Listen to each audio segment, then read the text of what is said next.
All right, so this is the second video about the HeartMath, it's the HeartMath solution, which is a great book you should check out, and the work that they're doing at the HeartMath Institute.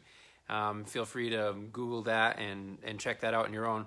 I'm going to be adding a few things here that are some other things that we are talking about in our community, but also some insights that I've picked up along the way that add a little bit more to what the HeartMath people are saying. And not to say that what they're not saying isn't amazing, it is, but I think that there's some other things that we can talk about too that are going to be really helpful. So, what is the one thing? Here's a question for you. By the way, if you haven't seen the video number 1 introducing this, you might want to check that out. What is the one thing that is common to all things that human beings enjoy? There is one common denominator that is common to all things that human beings enjoy. And I'm just going to give you a second to contemplate that. One thing that is common to all things that human beings enjoy is a state of presence or a state of flow. Whether we are at a concert, listening to a good song, writing a poem, doing art, making love, doing the dishes, changing our baby's diaper, if we're enjoying ourselves, if we're feeling a sense of pleasure, it means we are fully there. We are fully present. We are in what athletes call the zone. We are in what researchers call the flow state. So my contention then is, why not? Why wouldn't we? If there is one common denominator to everything that we enjoy, why wouldn't we practice that one common denominator? Why wouldn't we become experts at getting ourselves into that state? That is the state. That is actually the state. That's actually where the pleasure is. And so distraction and being scattered and being disrupted from the flow state, which, by the way, the device that you're probably watching this on is a wonderful way to be disrupted from the flow state. You know, you're in one of those beautiful moments and you want to take a selfie or take a picture or, well, okay, if you can be mindful and stay in the flow state, but a lot of times we're doing it in a distracted way. We're scattered, we hear the ding on our phone, we pick it up, and then we're in the middle of a beautiful conversation with someone. We're moving away from the flow state all the time. But it's the flow state, it's the state of relaxed focus awareness. Not just focused, which can be tense, not just relaxed, which can be sleepy, but relaxed, focused awareness that can make even doing the dishes enjoyable, changing a dirty diaper enjoyable. Live examples that I do every day. And so why not enjoy these things, okay? So now what happens is when we are scattered, when we are thinking, the brain, as we know, is an electrical organ. It is emitting electricity all the time. That can be measured. The heart is the same, okay? It's an electrical organ. It's emitting electricity all the time. That can be measured. And when you see this, you see it in movies and TV shows, and you see, right? Well, that's usually because people are scattered, or that's our common assumption of what the brain and the heart waves look like. And oftentimes, that's a state of high stress. When we're in those states, when we're we're thinking about one thing, we're doing another, and we're feeling maybe emotions that are unrelated. So we're not only scattered and kind of frantic in our brain waves and our heart waves, but we're also incoherent. Our head, our heart, and our guts, our activity, our sensations, our activity, our head, our heart, our head, our thinking, what we're focused on, our heart, our emotions, our feelings, our gut, our actions, our sensations, our breathing, they're not in harmony. They're not lined up. They're incongruent. And when things are incongruent, they don't produce a powerful result. We just kind of get like a lackluster experience of life, you know? We're doing the dishes and we're like, whatever, we're thinking about our grocery list, and then we're kind of feeling frustrated. So we're thinking about something else, we're feeling frustrated, and we're doing a third thing. So we're scattered, okay? And so, yeah, Doing the dishes sucks when you're in that state of being, but it doesn't have to, okay? And so when we bring these things together, when we bring our head, our heart, and our guts together, we create a type of power. We create a type of cohesion. We get ourselves in the zone. However, add another layer to it. We don't want to be in the zone in states of upset. That's also happens. We get very congruent. We get congruent around our states of upset. And we think, that motherfucker. And we feel angry, and we tense up in our body, and we might even act aggressively. That's also lining up our head, heart, and our guts, but in discursive, stressed out thought waves and heart waves and actions, okay? And so we not only want to bring our head, heart, and guts together into flow states, into the zone on a regular basis, instead of watching, hey Susie, instead of waiting for serendipity to just kind of help us get into the flow state by chance, why not learn to practice cultivating lining up our head, heart, and our guts?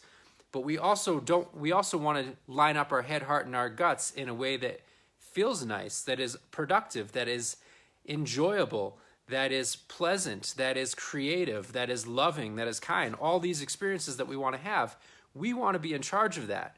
Again, all the things that we're talking about and all the videos that we're doing is talking about being the #1 influence in our life, becoming the dominant influence in our own life, not being reactive to our past, our conditioning, our traumas, our guilt, our shames, our discursive emotions, but what we really value and choose being the dominant influence in our life. So if I'm the dominant influence in my life, then of course I want to not only be in a flow state, not only be practicing that one common denominator that is common to everything that human beings enjoy, presence, relaxed focus awareness, but I also want to be congruent in my head, heart, and guts in a way that feels nice. So this is where the HeartMath technique comes in. The HeartMath technique, they call this one freeze frame. And what they basically say to do is when we're experiencing pleasant emotions, what happens is these brain waves that were chaotic actually start to become rhythmic and smooth. And when they start to become rhythmic and smooth, we're actually starting to move down from beta brain waves into alpha, into theta, and maybe even into delta brain waves, which is really typically the state of deep sleep. But in alpha and theta, we're moving into the operating system of our nervous system. We're moving into the part of our nervous system where we can make dramatic changes and we can actually, quote unquote, manifest what we're thinking and feeling, because we're in much more powerful, smooth, congruous brainwave states and heart wave states, especially when we bring those things together like a focused laser. Instead of our energy being diffused, it's very focused, but it's also very rhythmic. And like a tidal wave is much stronger than choppy waves and has much more effect, so too are our deeper, more rhythmic brain waves much more powerful and have much more effect. So if we can get into that activity of the brainwave state, this is where, some of the new age stuff we hear about, the law of attraction and things like that, this is where it actually has some truth to it. It's not just positive thinking. If it's just positive thinking, but we're not feeling it and we're not acting on it, we're not congruous, we're not going to get a result.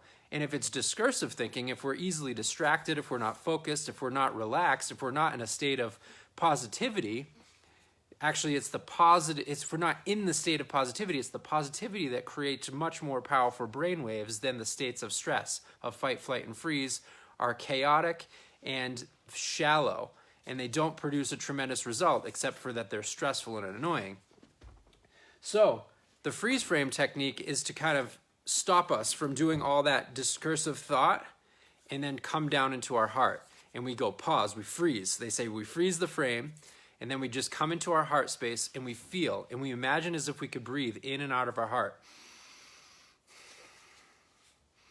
But then we want to regulate the other emotion. We want to regulate the emotions too. So first of all, coming out of our head and coming down to our heart is going to help. But then we want to feel, and something that most people can access quite easily is a state of appreciation, a genuine state of appreciation. I'm not asking you to make things up. I'm not asking you to smear over something. I'm asking you to focus on and choose what you focus on to find something you're genuinely appreciative of. And it can be, and often is most helpful if it's simple. I'm genuinely appreciative that I'm sitting in a chair right now. It's going to be much more comfortable than the floor. I appreciate that, genuinely. And if I feel that, I'll start to get these more rhythmic brainwaves. I'm genuinely appreciative that I have food. It's snowing in Taos here today, even though it's almost June. I'm genuinely appreciative that I have heat in the building that I'm in. I genuinely appreciate that I have a roof over my head, that I'm not in the snow. So there can be very simple things, but we can almost always access a state of appreciation for these simple things if we just remember to focus on them. So the first step in freeze frame is getting out of our head and coming into our heart and breathing in and out of the heart. And then generating a sense of appreciativeness, focusing on a few things that we're appreciative about. And what happens is my heart then starts to entrain my brain, and I start having similar brain waves, and now I'm at it. And then that also starts to entrain the sensations in my body, which is related to my guts and my action that I'm going to take. And so in this way, I not only, and it's very simple, I mean, the technique took a couple seconds, right? It's very simple. But in this way, what I can accomplish is that I get my head, my heart, and my guts, my actions all lined up in one. I get my body, my mind, and my spirit all lined up in one.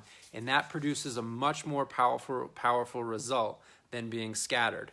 And it helps me to generate the experience of the one common denominator that is common to all human happiness, presence, as we discussed at the beginning of the video. So again, out of my head, into my heart. And then then the third part of their thing is that I generate a sense of appreciativeness. And so then I get my heart and my brain in sync. And then I want to ask my heart questions like, what is next? What is needed? What is next in order to be most beneficial to self, other, and world? What is needed to bring that about? And how am I using this? These are the three essential questions. What is next in order to be most beneficial to myself, others, and the world? That's the win-win we're trying to cultivate. What is needed in order to bring that about? And how am I using this situation to accomplish what is next and what is needed? So whatever is arising, how am I using it as fuel? Okay? So that's that part, those three questions, although they suggest questions in the HeartMath, those three questions are different, things that I've learned from another tradition that I am following quite closely. So, combining some things with the HeartMath method, but HeartMath Institute is doing amazing research. I highly recommend that you check it out, read their books, really awesome stuff. Get out of our head, get into our heart, imagine that we can breathe in and out of our heart, focus on a few things that we're appreciative about, and then ask ourselves questions. What is next? What is needed? How can I be more loving? How can I generate more solutions in my life? And then we'll start to get heart wisdom.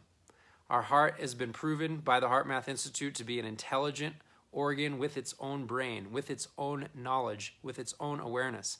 But we have to be quiet to hear it. We have to be reflective. We have to listen deeply. And it doesn't speak in the same way as our thinking brain. It's more like a sense of knowing, a sense of trust, a sense of guidance. Or it might have small, short commands like yes or no, or don't do this or do that. But in order to trust that inner guidance, we need to be quiet and we need to be in rhythmic brain waves. Because if we're in scattered brain waves, that means we're in the fight, flight, freeze. And that part of our brain has a negativity bias. And it will not necessarily lead us to what is best. It is designated not to make us happy, but only to have us survive. And so that's its job. And it'll focus on, and it'll over-focus on, and it'll always see the glass is half empty. And so the heart has guidance for us that includes safety, but it also includes our happiness and our well-being and cultivating that win-win state. So we have to open up the heart, get into these rhythmic brain waves, have congruence of head, heart, and guts, and then we can produce really, really tremendous results. And then things like the law of attraction and things like that can actually start to become real in our lives. Of course, it takes tremendous repetition to create new habits, especially if we have long-standing habits of not being in the flow, not being in the zone, and believing everything that our survival brain is trying to tell us. But still, the basis, the mechanics of it are true. Frequency, intensity, and duration, repetition, and you will start to yield much more positive results in your life. All right. Love you all. Have a great day.